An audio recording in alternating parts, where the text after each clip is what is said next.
अस्सलाम वालेकुम नाज़रीन, मैं हूं आपका मेज़बान हमज़ा अब्बासी। जिन दोस्तों ने चैनल सब्सक्राइब नहीं किया वो चैनल को सब्सक्राइब कर लें ताकि स्पोर्ट्स की लेटेस्ट अपडेट्स जो हैं वो आप तक पहुंचती रहें। भारत और श्रीलंका के दरमियान कल दूसरा टी20 मैच खेला गया। भारत ने जो है बआसानी श्रीलंका को कल दूसरे टी20 मैच में शिकस्त दे दी।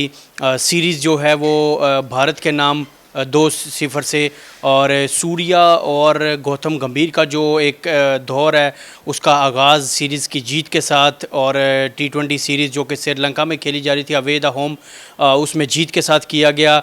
पाली किले का स्टेडियम था। सूर्या कुमार यादव ने टॉस जीतकर पहले बॉलिंग करने का फ़ैसला किया। बड़ा ब्रेव डिसीजन था क्योंकि गुज़श्ता रात इसी ग्राउंड में बारिश भी हुई थी, नमी भी काफ़ी 63 थी, लेकिन बड़ा ब्रेव डिसीजन था सूर्या कुमार यादव का। लेकिन ये वही पाली किले का ग्राउंड है जहां पर 2016 में ऑस्ट्रेलिया ने 263 रन स्कोर किए थे।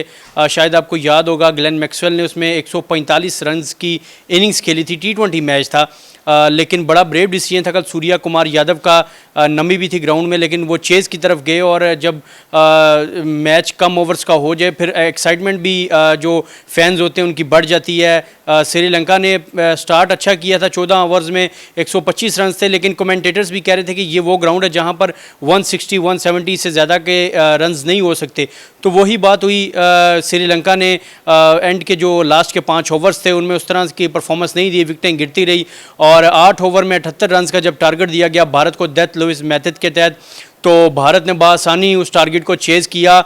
लेकिन बात करूं यहां पर संजू सैमसन की, तो संजू सैमसन के साथ इस सिस्टम में कहीं ना कहीं ज़्यादती भी हुई। आईपीएल में भी उनकी परफॉर्मेंस वैसी नहीं रही थी ये जो हालिया सीज़न गुजरा है, लेकिन कल जो अपॉर्चुनिटी मिली थी संजू सैमसन को, उनको कैश करनी चाहिए थी। शुभमन गिल जो कि नेक स्पैज़म की वजह से कल नहीं खेल सके, गर्दन में खिंचाव था, खेलना कल शुभमन गिल नहीं था, लेकिन कल नेक स्पैज़म की वजह से उनको प्लेइंग 11 में शामिल नहीं किया गया और संजू सैमसन को मौका मिला। लेकिन वो माहिश तीक्षाना की पहली गेंद पर जो है वो पवेलियन की तरफ रवाना हुए, बड़े वो अफसुर्दा दिखाई दे रहे थे, और जब पहली विकेट गिरी भारत की तो सब एक दफ़ा जो थे एक्टिव हो गए थे कि यार पहली विकेट जो है वो गिर गई। और पिच भी जो थी वो स्पिनर्स के लिए बड़ी साजगार थी, लेकिन Wanindu Hasaranga main strike bowler Sri Lanka के, उनको 2 ओवर में 34 रन, फिर माथीश पतिराना को 2 ओवर में 26 रन, मतलब तमाम बॉलर्स की धुलाई उन्होंने की अच्छे से। और यशवाल जयसवाल जो कि ओपनिंग बल्लेबाज हैं लेफ्ट हैंडेड, उन्होंने बड़े कमाल की कल बैटिंग की। हार्दिक पांड्या ने आके जब मैच फिनिश किया, लेकिन सूर्या और गौतम गंभीर का जो एक एरा का आगाज़ है वो